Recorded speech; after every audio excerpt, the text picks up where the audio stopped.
Ok, muy buen día para todos esos hermosos hijos de la casa, todos los ministros, pastores, que nos ven a través de este video.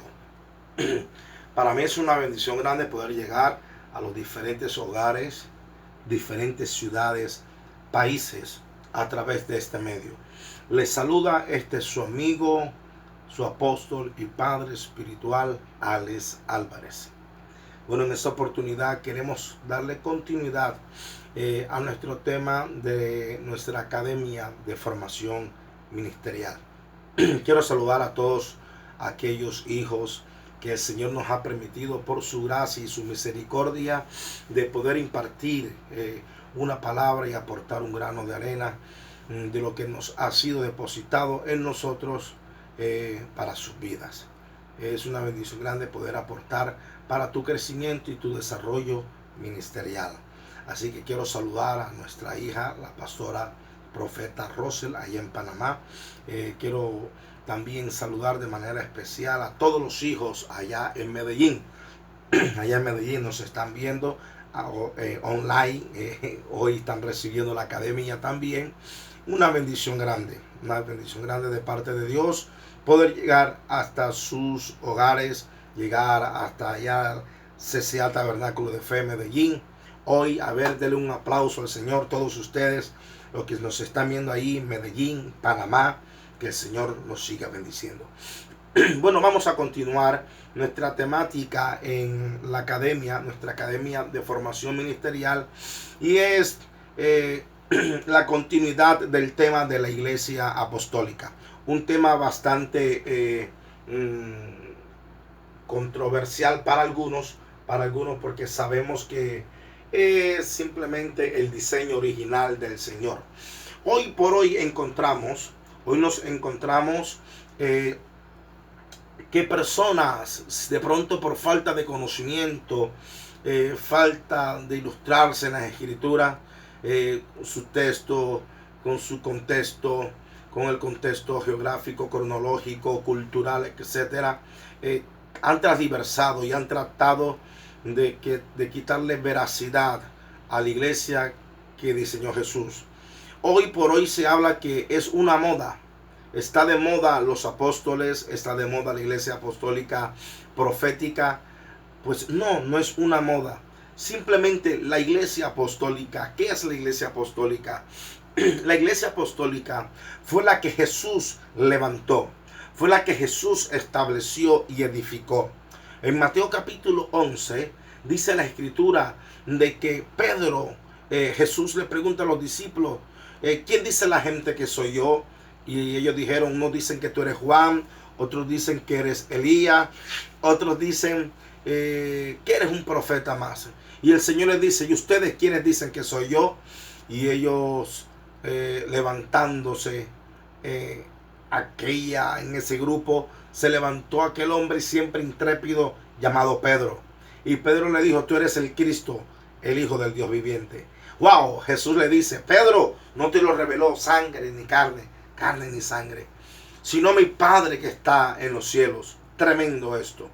Ahora, él le dice, ahora yo te digo que tú eres Pedro y sobre esta roca edificaré mi iglesia. Tremendo lo que pasa aquí. Porque aquí el término iglesia, quiero aclararte que el término iglesia no es un término religioso. El término iglesia viene de la palabra griega eclesia o eclesía, que quiere decir o connota llamado de afuera. Pero ahora el término griego eclesia no es un término religioso, sino un término que se utilizaba para hablar de gobierno. O sea, es un término gubernamental. Jesús está diciendo, voy a establecer mi gobierno. Mi gobierno. Bueno, mis amados, entonces empezamos que cuando hablamos de iglesia no se está hablando de religión. Se está hablando de el pensamiento, se está hablando de la cultura, se está hablando de la voluntad y se está hablando de la visión de Dios aquí en este globo terráqueo. Ahora, nos encontramos muchas personas que dicen, nosotros pertenecemos al remanente, pertenecemos a la iglesia senda antigua, Pero lamentablemente se ha transversado este término. Si podemos hablar de una iglesia senda antigua, refiriéndose a una iglesia que es la más antigua, la original, tenemos que hablar de la iglesia apostólica. ¿Por qué? Porque la iglesia empieza con el llamado. Dice la escritura que entre muchos discípulos Jesús llamó 12. De estos 12 discípulos formó a los apóstoles. Ahora estos fueron formados por Dios, pero estos empiezan a activar a otras personas. La iglesia primitiva es la iglesia que Jesús edificó, la que dice la escritura que tenían en común todas las cosas. Bendito sea el nombre del Señor. Ahora, la iglesia apostólica, vamos a entrar en materia, la iglesia apostólica.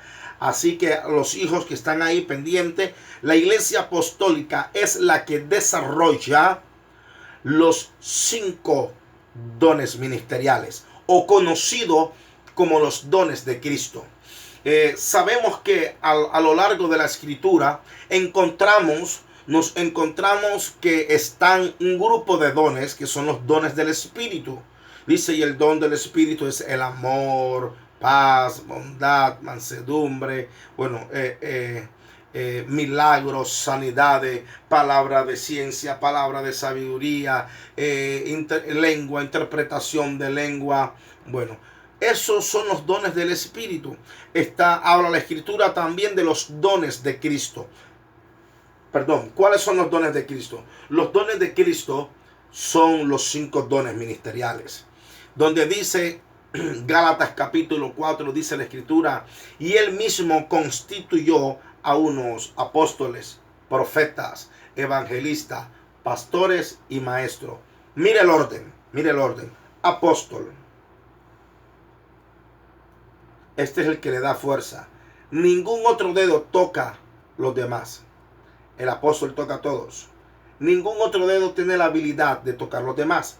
Apóstol porque forma a los demás. Fue lo que Jesús hizo con los discípulos. Formó apóstoles. Profeta, así dice el Señor. Ahora el profeta es el que trae el pensamiento de Dios a la tierra. El profeta es el que está comisionado a traer una palabra. Ahora,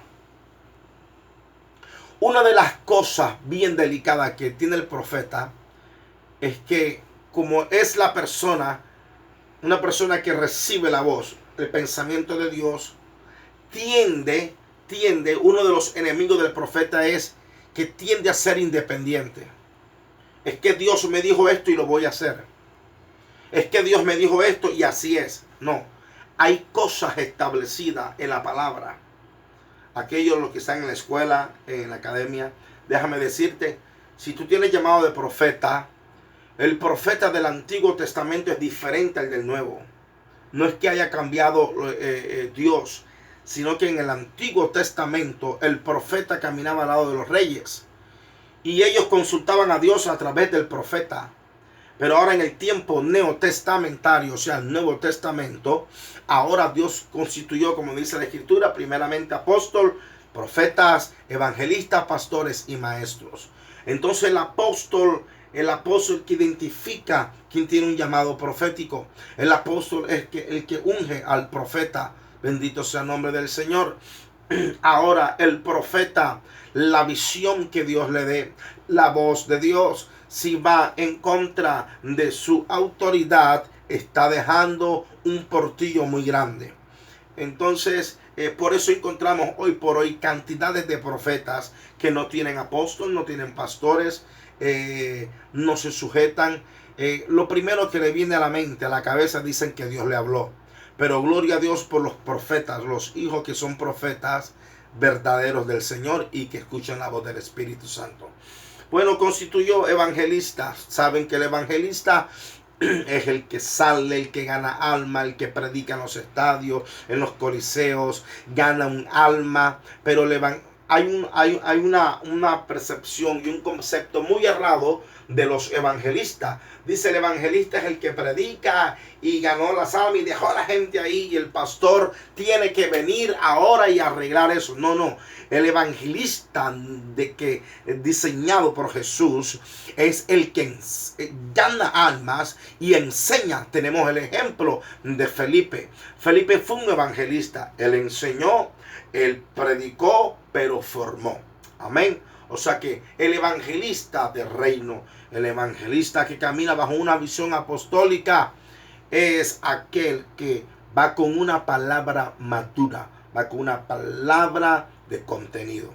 Así que luego le sigue el pastor. Aquí en este dedo donde se coloca el anillo, el pastor es el que está localmente en un lugar. Ustedes lo saben, está el cuidado de los hijos de la casa. Bendito sea el nombre de Jesús, y etcétera, etcétera. Tiene un corazón de amor para todos.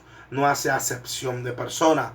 Y está el maestro, el que enseña, el que capacita, etcétera, etcétera. Ahora, la visión apostólica es la que desarrolla estos 5 dones. Una iglesia que no desarrolle los 5 dones ministeriales es una iglesia incompleta. La iglesia que no desarrolle la visión quíntuple es una iglesia que no está caminando conforme al orden de Dios. Ahora, nosotros nos encontramos en muchos lugares que todo gira alrededor de una persona, o sea, del pastor. Y bíblicamente hablando no está bien, porque la escritura dice que él mismo, hablando de Jesús, edificó, él mismo constituyó estos 5 dones ministeriales para la edificación del cuerpo. Tú tienes algo que no tiene tu hermano, y tu hermano tiene algo que no tienes tú. Amén. Tú tienes algo que yo no tengo. Yo tengo algo que tú no tienes. Pero todo es para la edificación del cuerpo. Y cuando esto se entiende, cuando se trabaja en pos de esto, no va a haber celo ministerial. Amén. No va a haber celo ministerial. Entonces, aquí vemos la visión quíntuple. Los 5 dones ministeriales o los dones de Cristo.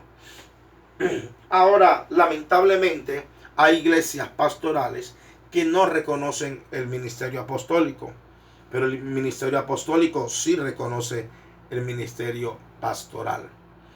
La iglesia apostólica, dice la Biblia, de que crecían teniendo todas las cosas en común.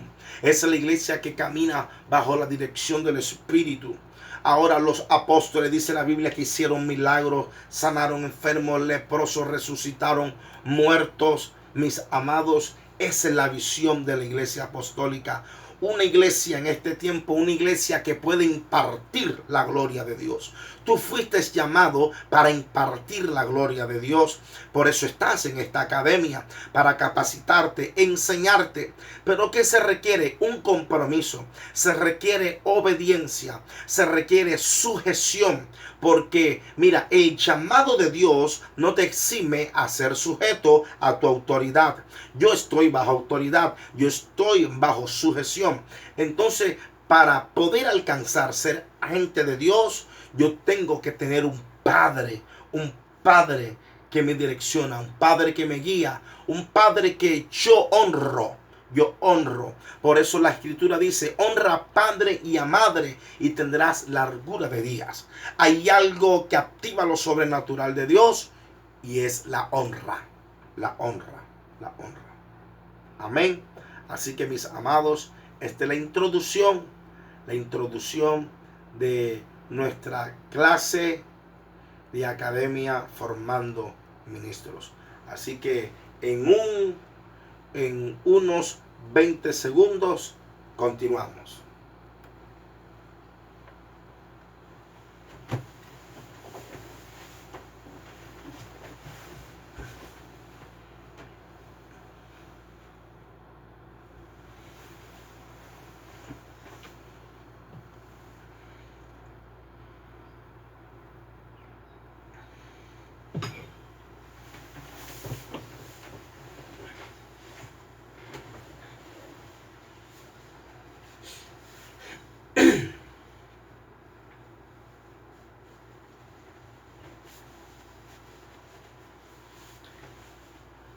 otra vez aquí, nuevamente. Así que bueno, todos, por favor, ya pasaron 20 segundos, por favor, aquí atento. No se me distraigan, por favor. Vamos a empezar entonces. La iglesia apostólica es la iglesia que camina impartiendo la visión de la paternidad o la visión paternal.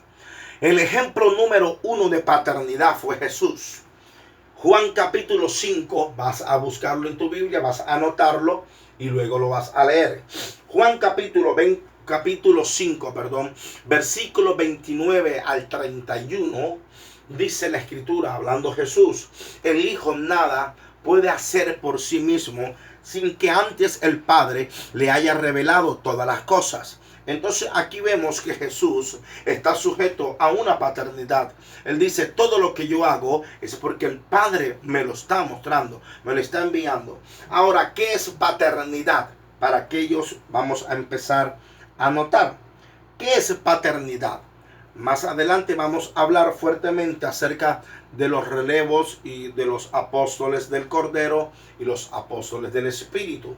Tarea para la próxima clase: aprenderte los nombres de los 12 apóstoles. Ahora, los enemigos de la visión apostólica, ¿sabe qué te dicen? Es que el apóstol tuvo que ver a Jesús. No hay apóstol en este tiempo. Ellos tienen la razón. No hay apóstoles del Cordero. Para los que están anotando, los 12 que Jesús llamó son conocidos como los apóstoles del Cordero. Los apóstoles que siguen activándose después de ellos son llamados los apóstoles del Espíritu. Por ejemplo, Saulo de Tarso. Entonces, según ellos, Saulo, ¿qué pasó?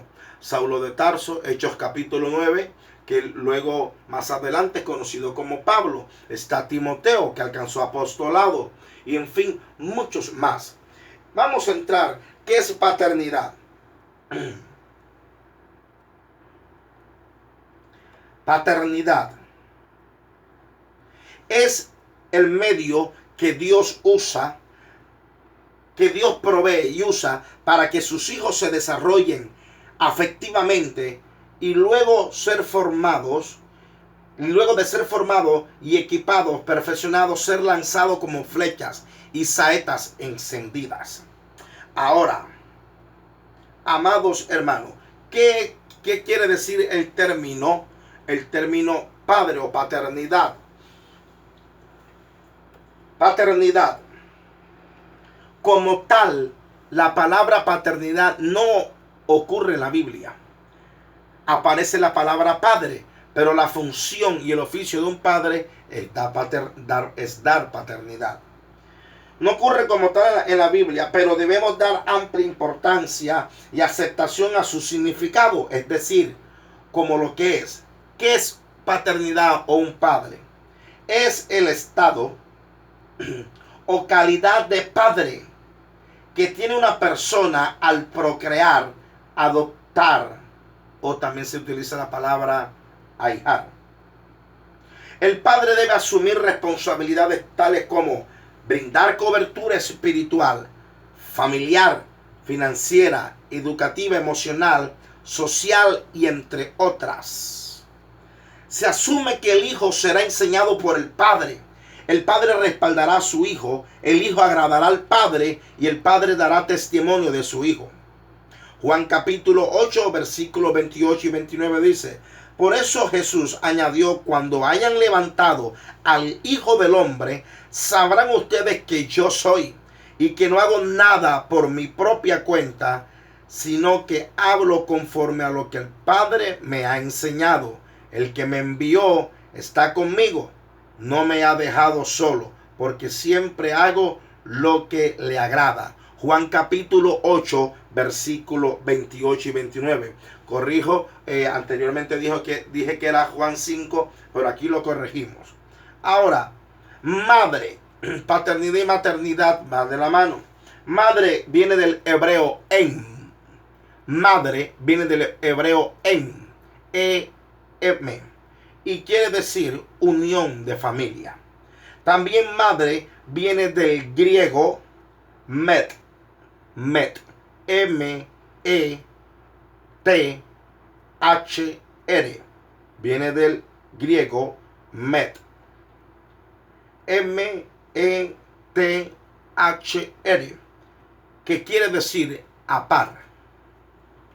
La primera mención de la palabra madre en la Biblia se presenta en el episodio de la creación de la mujer. Por eso el hombre deja a su padre y a su madre y se une a su mujer, y los dos se funden en un solo ser. En ese tiempo el hombre y la mujer estaban desnudos, pero ninguno de los dos sentía vergüenza. Génesis capítulo 2, versículos 24 y 25. Génesis 2, 24-25. Aparece por primera vez, o ocurre en la escritura por primera vez, la palabra madre.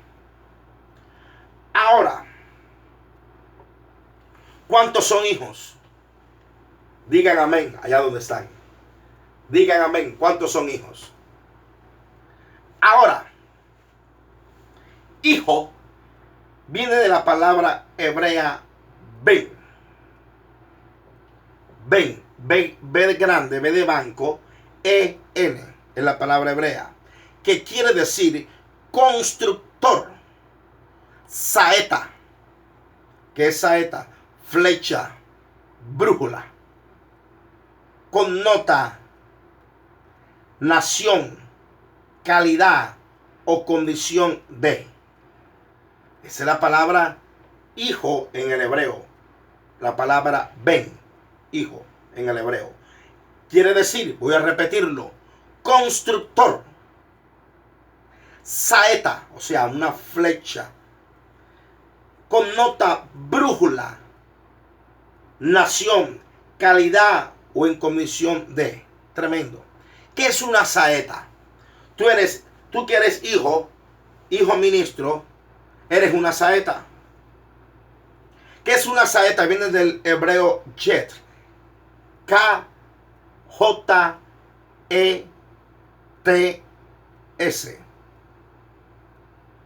K-J-E-T-S.